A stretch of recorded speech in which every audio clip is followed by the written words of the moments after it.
হরে কৃষ্ণ। সকল ভক্তদেরকে জানাই কৃষ্ণর প্রীতি ও শুভেচ্ছা, বিনম্র প্রণাম। আজকে চৈতন্য লীলামৃত সার্বভৌম ভট্টাচার্য একজন ছিলেন মায়াবাদী সন্ন্যাসী। উনি স্মার্ত ব্রাহ্মণ। দুই প্রকারের ব্রাহ্মণ আছে, বৈষ্ণব ব্রাহ্মণ এবং স্মার্ত ব্রাহ্মণ। বৈষ্ণব ব্রাহ্মণরা ভগবানের সন্তুষ্টি বিধানের জন্য ভগবানের সেবা করে, আর স্মার্ত ব্রাহ্মণেরা ভগবানের সন্তুষ্টি বিধানের জন্য কিছু করে না, নিয়ম কানুনকে বেশি শ্রদ্ধা করে। তারা নিয়ম কানুনের প্রতি শ্রদ্ধা ভক্তি। তো এই স্মার্ত ব্রাহ্মণ ছিলেন সার্বভৌম ভট্টাচার্য। ওনাকে কীভাবে চৈতন্য মহাপ্রভু শুদ্ধ বৈষ্ণবে পরিণত করল, তো ওনার সার্বভৌম ভট্টাচার্য জীবন লীলামৃত শ্রবণ করবেন এবং আমাকে কৃপা আশীর্বাদ করবেন। হরে কৃষ্ণ। ওম অজ্ঞানং তিমিরান্ধস্য জ্ঞানং জন শলাকয়া চক্ষুরন্মীলিतं येन তস্मै শ্রী গুরুবে নমঃ। শ্রী চৈতন্য মনোভীষ্টং স্থাপিतं येन ভূতলে স্বয়ং রূপ কদা মह्यं দদাতি স্বপদান্তিকं। বন্দেऽহং শ্রীগুরো শ্রীযুতপদকমलं শ্রীগুরুन् বৈষ্ণবাংশ। শ্রীরূপं সাগ্রজাतं সহগণ রঘুনাথं বিतं तं সজীবं সাদ্বৈतं সাবধূतं পরিজনা সহিतं কৃষ্ণ চৈতন্য দেবং শ্রীরাধা কৃষ্ণ পাদান সহগণ ললিতা শ্রী বিশাখানিতংস। হে কৃষ্ণ করুণা সিন্ধু দীনবন্ধু জগৎপতে গোপেশ গোপিকা কান্ত রাধাকান্ত নমস্তুতে। তপ্ত কাঞ্চন গৌরাঙ্গী রাধে বৃন্দাবনেশ্বরী বিষবানুসুতে দেবী প্রণমামি হরিপ্রিয়ে। বাঞ্ছাকল্পতরুভ্যশ্চ কৃপা সিন্ধুভ্যেব চ পতিতানাং পাবনেভ্যো বৈষ্ণবেভ্যো নমো নমঃ। জয় শ্রীকৃষ্ণ চৈতন্য প্রভু নিত্যানন্দ শ্রী অদ্বৈত গদাধর শিবাসাদি গৌর ভক্তবৃন্দ।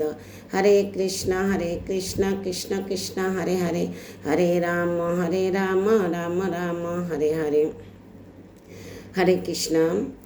শ্রী চৈতন্য মহাপ্রভু যখন সন্ন্যাস গ্রহণ করেছিলেন, এরপরে মা আজ্ঞা দিছিল জগন্নাথপুরীতে আসার জন্য। জগন্নাথপুরীতে থাকলে মা সবসময় ভক্তবৃন্দ থেকে খবর নিতে পারবেন। তাই চৈতন্য মহাপ্রভু এবং সাঙ্গপাঙ্গদেরকে নিয়ে জগন্নাথপুরীতে যাত্রা করছেন। তখন আধা রোডে আসছে চৈতন্য মহাপ্রভু সাঙ্গপাঙ্গদেরকে সেরে একা দৌড়ি জগন্নাথপুরীতে আসে গেছে জগন্নাথকে আলিঙ্গন করার জন্য। তো যখন জগন্নাথ মন্দিরে প্রবেশ করলাম, জগন্নাথ দেবকে দর্শন করে আলিঙ্গন করতে যাই মূর্ছিত হয়ে পড়ে গেছে। তখন জগন্নাথপুরীতে পূজারীরা কেউ চিনে না। তখন দৈবক্রমে ওখানে সার্বভৌম ভট্টাচার্য ছিল। তো পূজারীরা ওনাকে মারধর করার জন্য প্রস্তুতি হয়েছে। তখন সার্বভৌম ভট্টাচার্য বলছে, দাঁড়ান, উনি একজন উন্নত সন্ন্যাসী, তো ওনার জ্ঞানটা ফিরে আসতে দেন, উনি কে তারপর জিজ্ঞাসা করব। তো পূজারীরা কিছুক্ষণ দেখছে, তারপর জগন্নাথ বলদেব সুভদ্রাকে বুক লাগানোর টাইম হয়ে গেছে। তখন সার্বভৌম ভট্টাচার্য ওনার কর্মচারীদেরকে আনি কাঁধে করে ওনার বাড়িতে নিয়ে আসছে চৈতন্য মহাপ্রভুকে। তখন মূর্ছিত অবস্থায় ছিল। এরপরে চৈতন্য মহাপ্রভুর সাথে যারা আসছে, নিত্যানন্দ প্রভু ছিল, মুকুন্দ দত্ত ছিল এবং অন্যান্য ভক্তবৃন্দরা ছিল। ওরা পরে আসি জগন্নাথ মন্দিরে পৌঁছে তখন শুনতে পেল ভক্তবৃন্দরা বলা বলি করতেছে, এক সন্ন্যাসী জগন্নাথকে দর্শন করে মূর্ছিত হয়েছে। তখন নিত্যানন্দ প্রভু মুকুন্দ দত্ত জিজ্ঞাসা করল, উনি কীরকম? তখন সবাই বলল, এইরকম কীরকম কাপড় পরছে, অপূর্ব সুন্দর। তারপর ওখানে গোপীনাথ ছিলেন। গোপীনাথ আচার্য হচ্ছেন সার্বভৌম ভট্টাচার্যের বোনের জামাই। উনি মুকুন্দ দত্তকে ভালো করে জানেন তখন দুইজনে পরিচয় হয়ে অনেক আনন্দিত। তারপর মুকুন্দ দত্ত দেখছিল সিনে, উনি বলছে আমার বোনের জামাই নিয়ে গেছে। তো তখন নিত্যানন্দ প্রভু বলছে আমরা জগন্নাথ দেবকে পরে দর্শন করব, আগে মহাপ্রভুকে দর্শন করে আসি। তখন গোপীনাথ আচার্য সবাইকে সার্বভৌম ভট্টাচার্যের বাড়িতে নিয়ে আসছে। আসি দেখছে যে চৈতন্য মহাপ্রভু জ্ঞান ফিরে আসে নাই, মূর্ছিত অবস্থায় আছে। তারপর সার্বভৌম ভট্টাচার্য নিত্যানন্দ প্রভুকে ষষ্ঠাঙ্গে প্রণাম করলেন এবং গোপীনাথ আচার্য সার্বভৌম ভট্টাচার্য থেকে অনুমতি নিয়ে তাদেরকে ভিতরে বসতে দিলেন। এরপরে তারা বলল না আমরা জগন্নাথ দর্শন করে আসি। তাদেরকে আবার জগন্নাথ মন্দির আনছে দর্শন করার জন্য। দর্শন করে যাইও দেখছে জ্ঞান ফিরে আসে নাই। তখন সবাই উচ্চস্বরে হরিনাম করতেছে। হরিনাম যখন কীর্তন করতেছে তখন চৈতন্য মহাপ্রভু হরিবল বলে হুঙ্কার করে উঠছে। তারপর সবাই আনন্দে এক কীর্তন করল। সার্বভৌম ভট্টাচার্য বলল প্রভু আপনি এখন সমুদ্রেতে স্নান করে আসেন, আমি জগন্নাথ দেব থেকে মহাপ্রসাদ, জগন্নাথ মন্দির থেকে মহাপ্রসাদ আনছি আপনাদের জন্য, আমরা সবাই একসাথে আজকে এখানে ভোজন করব।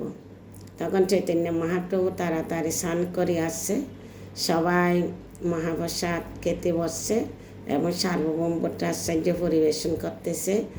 চৈতন্য মহাপ্রভুকে স্বর্ণ থালা করে অন্ন ব্যঞ্জন দিয়েছে। তখন চৈতন্য মহাপ্রভু বলল আমাকে 5 মিশালি ব্যঞ্জনটা দাও, মানে মিক্স লাবড়াটা আমাকে দেন, এটা 5 মিশালি সবজি দিয়ে বানাই। উনি ওইটা বেশি পছন্দ করেন। তো এতে তারপর সবাই সাদরে প্রসাদ গ্রহণ করল।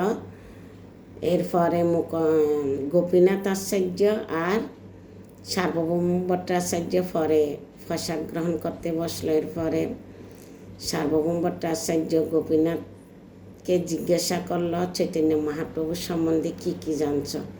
তখন চৈতন্য মহাপ্রভু সব বলল। উনি নদিয়াতে জন্মগ্রহণ করছে, পিতা মাতা কোথায় থেকে দীক্ষা নিছে, দীক্ষার পরে কৃষ্ণপ্রেম জাগ্রত হয়েছে। তারপর এরপরে কেশব ভারতী থেকে সন্ন্যাস জন্মগ্রহণ করছে। তখন উনি একটা প্রশ্ন করতেছে, কারণ উনি মায়াবাদী সার্বভৌম ভট্টাচার্য, আর উনি হচ্ছে স্মার্ত ব্রাহ্মণ, উনি জাতকুল বেশি ছিলেন।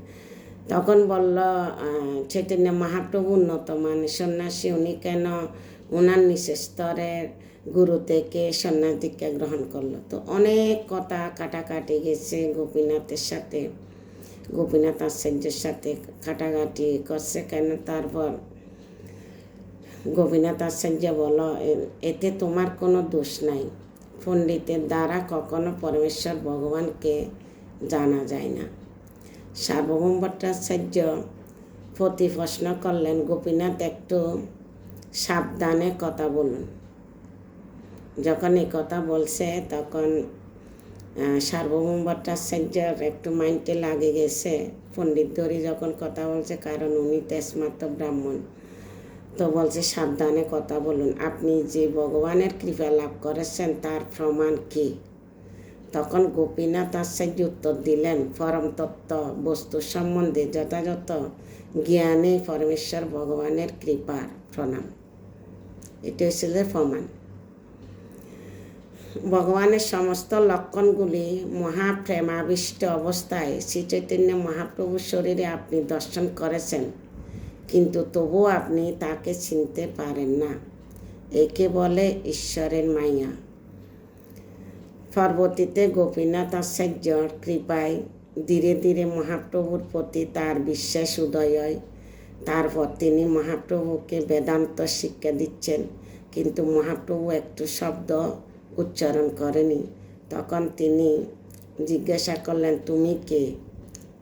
7 দিন পর্যন্ত বেদান্ত শিক্ষা দিচ্ছে, কিন্তু চৈতন্য মহাপ্রভু শুনতেছে, কোনো প্রতিবাদ করতেছে না। তুমি তখন সার্বভৌম ভট্টাচার্য জিজ্ঞাসা করলো, তুমি কি কিছু বুঝতে পারছ না? কোনো প্রশ্ন করছো না কেন? মহাপ্রভু উত্তর দিলেন, আমি সূত্রগুলো ভালোভাবে বুঝতে পারছি, কিন্তু তোমার ব্যাখ্যাগুলো আমি বুঝতে পারছি না। আসলে বেদান্ত সূত্রগুলো বোঝা খুবই কষ্টকর। সার্বভৌম ভট্টাচার্য এত বোকা ছিলেন না। তিনি জানতেন এখানে কোনো রহস্য আছে, কারণ উনি তো স্মার্ত ব্রাহ্মণ। উনি একথা যখন বলছে, উনি চিন্তা করল কিছু আছে। তাই তিনি মহাপ্রভুকে জিজ্ঞাসা করলেন, তাহলে তুমি এই শ্লোকগুলোকে কিভাবে ব্যাখ্যা করবে? তখন মহাপ্রভু ব্যাখ্যা করলেন, চতুর্বেদ বেদে কিছু বিষয় সরাসরি ব্যাখ্যা করা আছে। বলছে চতুর্বেদের গুলা সরাসরি ব্যাখ্যা করা আছে, যেগুলা খুবই স্পষ্ট এবং বুঝতে সহজ, কিন্তু তুমি কিছু পরোক্ষ শব্দ ব্যবহার করে ধোঁকাবাজি করেছ, যার ফলে কিছু বোঝা যাচ্ছে না। ওখানে যা কিছু শাস্ত্রে আছে, শাস্ত্রের থেকে নিজের মন গড়া কিছু মিক্স করে দিছে। তাই শ্রী চৈতন্য মহাপ্রভু আত্মারাম শ্লোকটি বহু প্রকারে ব্যাখ্যা করেন। তখন সার্বভৌম ভট্টাচার্য বুঝতে পারলেন যে মহাপ্রভু একজন অসাধারণ ক্ষমতাধর ব্যক্তি। অবশেষে গোপীনাথ আচার্যের পরামর্শে এবং মহাপ্রভুর কৃপায় প্রকৃত স্বরূপ জানতে পারলেন। মহাপ্রভু একজন স্বয়ং শ্রীকৃষ্ণ। তাই ধীরে ধীরে ওনার প্রতি ভক্তি শ্রদ্ধা জাগলো, ওনার সঙ্গ করত, ওনাকে থাকার ব্যবস্থা করে দিছে। চৈতন্য মহাপ্রভুর জগন্নাথ মন্দিরের পাশে ওনার মাসির বাড়ি। তখন গোপীনাথ আচার্যকে বলল, আমার মাসির বাড়িতে ওনার থাকার ব্যবস্থা, জলের ব্যবস্থা, সব কিছু ব্যবস্থা করে দিছে। তারপর প্রত্যেক দিন চৈতন্য মহাপ্রভুর সাথে মঙ্গল আরতিতে যেত জগন্নাথপুরীতে। আস্তে আস্তে ওনার স্মার্ত ব্রাহ্মণ বা খাটিয়ারে ভক্তির দিকে আসতেছে। চৈতন্য মহাপ্রভুর প্রতি ভক্তি শ্রদ্ধা জাগছে। তাই ওনার সঙ্গ করতে করতে করতে প্রত্যেক দিন মঙ্গল আরতিতে যেত। তো একদিন সার্বভৌম ভট্টাচার্য মঙ্গল আরতিতে যেতে পারে নাই। তখন চৈতন্য মহাপ্রভু জগন্নাথপুরীতে মঙ্গল আরতি শেষ করে মহাপ্রসাদ নিয়ে আসলো। সার্বভৌম ভট্টাচার্যের বাড়িতে আসি দেখছে সার্বভৌম ভট্টাচার্য বিছানা ত্যাগ করে নাই। আসি বলল, সার্বভৌম ভট্টাচার্য তুমি কেমন আছো? তখন বলল, প্রভু আমি ভালো আছি। বলে, আমি মঙ্গল আরতি শেষ করে তোমার জন্য জগন্নাথের মহাপ্রসাদ আনছি, তুমি কি গ্রহণ করবে? তখন সার্বভৌম ভট্টাচার্য বিছানা ত্যাগ করে তাড়াতাড়ি আসি চৈতন্য মহাপ্রভুর হাত থেকে মহাপ্রসাদ নিয়ে গ্রহণ করলো। তখন চৈতন্য মহাপ্রভু বলল, তুমি না পণ্ডিত, তুমি নিয়ম কানুন ভুলে গেছ, তুমি মুখ না ধুয়ে স্নান না করে জগন্নাথের প্রসাদ গ্রহণ করছো। তখন সার্বভৌম ভট্টাচার্য উত্তর দিল, প্রভু জগন্নাথের প্রসাদ আর জগন্নাথের কোনো পার্থক্য নাই। তুমি স্বয়ং ভগবান, তোমার হাতে আমার প্রসাদ গ্রহণ করছি, আমার আর অপবিত্র কোথায় আছে? প্রসাদের কোনো অপবিত্র নাই। ভগবানের সেবা আর প্রসাদ যখন পায় তখন গ্রহণ করার উচিত। তাই আমি সাথে সাথে গ্রহণ করছি। তখন চৈতন্য মহাপ্রভু বলল, তোমার স্মার্ত ব্রাহ্মণের নিয়ম কানুন অতিক্রম করছো। এটাতে চৈতন্য মহাপ্রভু অনেক খুশি এবং মন ভরে আশীর্বাদ করল। তারপর ওনাকে সার্বভৌম ভট্টাচার্যকে পরীক্ষা করতে আসছে চৈতন্য মহাপ্রভু। তো এভাবে সার্বভৌম ভট্টাচার্য শুদ্ধ ভক্তের পরিণত হলো।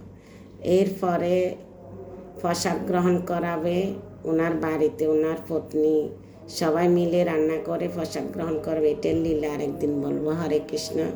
সবাই আমাকে কৃপা আশীর্বাদ করবেন, ভুল ত্রুটি মার্জনা করবেন এবং এই লীলাগুলা শেয়ার করে দিবেন, যাতে আপনার মাধ্যমে আপনার আত্মীয় স্বজনে শ্রবণ করতে পারে।